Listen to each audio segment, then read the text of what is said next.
Well, a lot of concerns raised there. Let's go back to Nicholas Economides, Professor of Economics at the Leonard N School of Business, for more. So, Nicholas, we know that Italy's Prime Minister said the country is keeping its growth and deficit targets unchanged in its latest budget. Why is Italy digging its heels in, and what are the potential consequences? Well, formally, Italy is within the rules.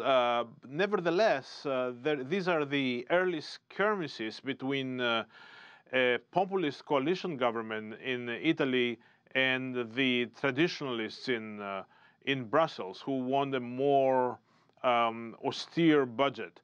I don't think that this is going to be a battle that it's going to break Italy, and it's not going to break the EU. But it's an early skirmish of the bigger battles to come. So did Italy make any adjustments at all? And tell us a bit more about the potential bigger battles to come. Well, Italy wants to spend significantly more over time than the budget rules. It hasn't really done it yet, but it expects to do it. And it wants to do it in two ways. First of all, one of the parties in the coalition wants to cut taxes, and that, of course, increases the budget deficit.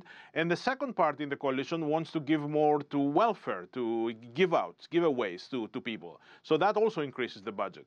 So there is a chance that the first policy, cutting taxes, is going to increase growth and GDP.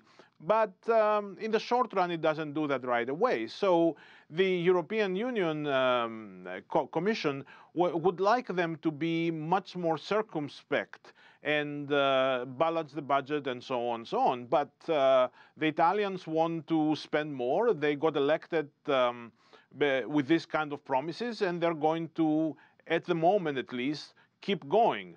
But further down the line, the real crunch is going to come when the financial markets start telling Italy that it's overdoing it. Already the 10-year government bond of Italy is 3%, has a return of 3%, a yield of 3% above Germany's. And that could become higher. For example, Greece's 10-year bond is 4.5%. So these are real scary things that can happen in Italy, but they haven't happened yet. And speaking of scary things, we know that the IMF was warning of the increased risk of recession if the country was to face even modest shocks, and says it leaves the country vulnerable. Are there any particular sectors of the economy that are the most exposed?